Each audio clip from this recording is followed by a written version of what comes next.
Goeiemiddag, 12 Maart en so tyd vir so 'n paar refugee vrae en antwoorde vir die 12de Maart. Eerste vraag. Iemand vra waar kan hulle my vrou kontak? Hulle het 'n spesifieke vraag oor skool. Kyk op Facebook, Annelies Snyman Botha. En as jy haar kry, dan stuur jy dan met die messenger ding. Dan sal sy na jou toe terugkom.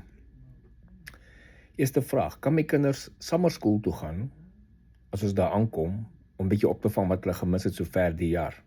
Beslis, so onthou as jy hier aankom, moenie maak jy saak, die skole sluit hier so by 22 Mei op my verjaarsdag. Party 'n paar dae voor, party 'n paar dae later, maar na omgewing sluit die skole vir die jaar, as die jaar verby. As jy hier aankom, obviously nou, is dit in die laaste 2 maande van skool.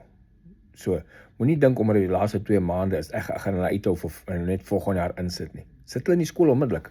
Hulle gaan maatjies maak onmiddellik. Hulle gaan onmiddellik deur toetse gaan om te evalueer waar hulle is en watter standaard hulle moet wees. En daar kan jy ook vir hulle vra, is dit moontlik as hulle summerskool aanbied by daai skool, dat hulle ook in summerskool ingaan om te help opvang wat hulle nou gemis het sover. En dit gaan ook help as jy miskien moet werk hierdie somer. So, dis definitief, jou kinders kan die summerskool bywoon. En elke jaar, as die skool hulle vra om summerskool by te woon, normaalweg sit hulle swak gedoen het in sekere vakke. Under USCIS review, are we forgotten if we're still under USCIS review? No, you're not forgotten. It means it's under review. How long it will stay under review? I don't know. Are they reviewing right now? Maybe, maybe not. Maybe it's there and they get to you as they go through the process, as they go through everyone. Remember, there's thousands of applications. There's only a handful of people working with it. So if it says under review, unfortunately, you're going to have to wait. It means they're still reviewing stuff. It is a disgrace how the program is progressing. Well, if it is a disgrace for you and don't like how the program is progressing, you don't have to partake. No one's forcing you to partake in the program. There's no actual war in a country where they bombing your house and you have to run away. You still have opportunities, other options, but if you feel like this program is a disgrace, say just thank you, Mr. Trump, for what you offered, but I don't need it, and do something else. Kan ek Pronitro saambring? Yes, as dit geseël is. Nie te veel nie. Onthou, daar's nie baie spasie in jou tas. Jy kom met 1 kilo toe. As jy wil 'n ekstra tas bring vol goed, is cool.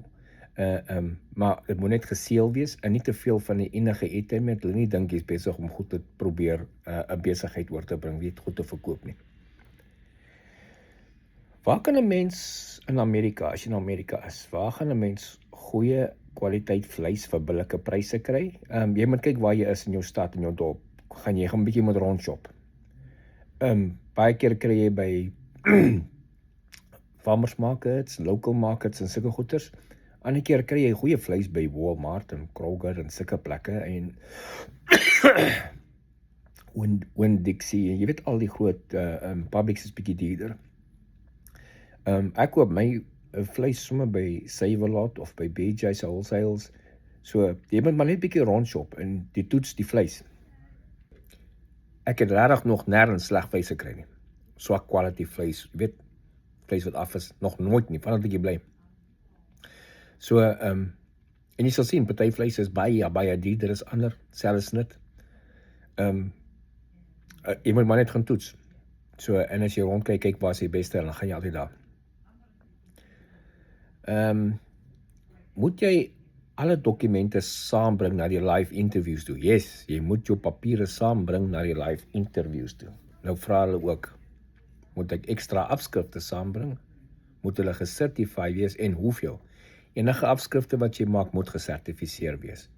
Bring ten minste een stel afskrifte ook saam wat gesertifieer is, want hulle wil die oorspronklike dokumente sien. En onthou, as hulle iets wil inneem, moet hulle die kopies vat, dat jy moet jou oorspronklik is by jou, hulle sal dit nie invat nie. So bring maar ten minste een stel kopies saam. As hulle iets wil vat by jou, het jy vir hulle 'n certified kopie gee, nie die oorspronklik is nie, maar jy moet jou papiere saambring, hulle wil dit fisies sien eintlik. Al het jy het opgelaai vooraf, wil hulle ook in hulle hand die dokumente sien. Iemand sê hulle het klaar tickets, hulle kom Richmond, Virginia toe. Lekker. Richmond, Virginia, ou stad. Lekker ou stad, baie history. 1742 al begin. Jy weet, dit is een van die oudste stede in Amerika. Baie groot history. Dit is nie 'n groot stad nie. Is 'n groterige stad, maar nie soos 'n groot metropolitan stad nie. Jy weet, so 220,000 daar rond mense. Groter as my dorp. My dorp is maar 15,000. Die populasie daar so 40% white, 40% black, so 'n mix, so halfte wit en black, en die ander 20% is 'n mix van Latinos en ander bevolkingsgroepe. So jy gaan woonbuurte kry, soos jy in enige groot stad kry, waar daar meestal net swartes is en waar die projects en goedes is, soos jy enige ander plek in Amerika, waar jy sal sien, het lyk so melaar daar, en die ouens, val die swart woonbuur, hulle worry oor hulle plekke lyk, jy gaan daar die eerste keer weer die wering sien. Daar by die swart woonbuurde is altyd die wering sentraal die hekke op. Die wit woonbuurde niks, reg langs aan, so lyk my hulle blik het by mekaar in.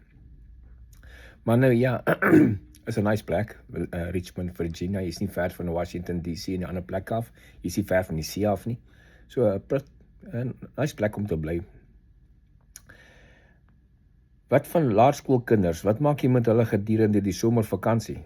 Dit is jou probleem. Omdat die somervakansie is amper 3 maande lank. Wat mense hier doen, as jy 'n hoërskoolkind in die huis sit, die ou boet kyk na die kinders, jonger kinders, of hulle sit die laerskoolkinders eenvoudig in 'n daycare, jy weet, after school care.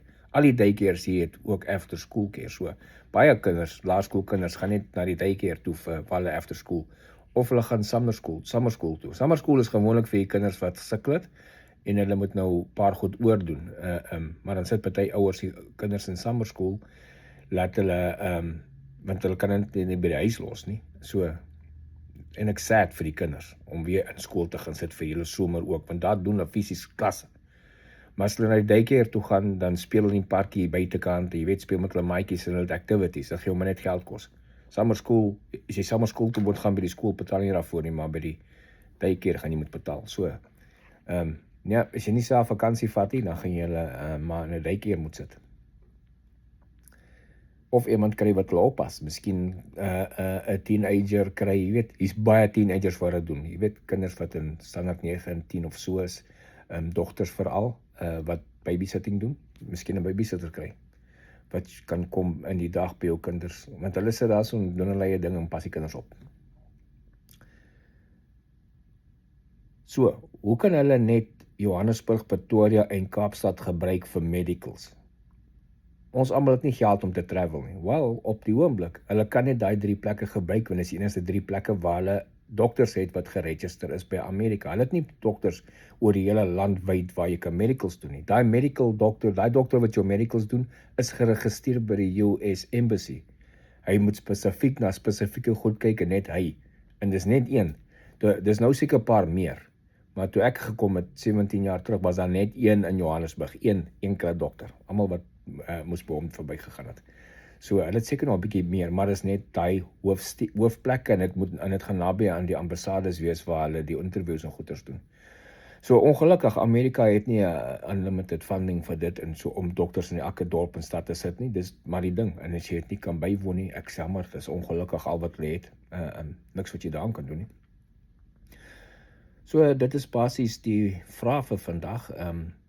Saterdag gaan ek Ohio toe, na die oudste en die grootste lugmagmuseum in die wêreld, die United States Air Force Museum in Ohio. En ek vat 2 refugees wat net onlangs hier aangekom het, hulle gaan saam met my. So, hulle eerste uitstapie na 'n plek toe hier in Amerika, en wat ek gekies het, museum. So, ons sal 'n bietjie foto's daar neem en video's maak en opsit vir julle, dat julle sien hoe lyk die grootste en die oudste Air Force Museum in die wêreld, daar by Ohio, ek en my 2 buddies, my 2 sidekicks, refugees wat nou al hier so is. So ek dink dit gaan 'n lekker tripie wees. So dan sien ek julle, so gaan definitief nie Saterdag 'n live doen nie. Beslis nie, want ons gaan uit wees. Ek sal kyk of ek vir die intruder kan set up om een te doen, maar as nie is dit fyn, ons sal dan Sondag iets doen. Maar dan sien julle weer, geniet die dag verder, totsiens.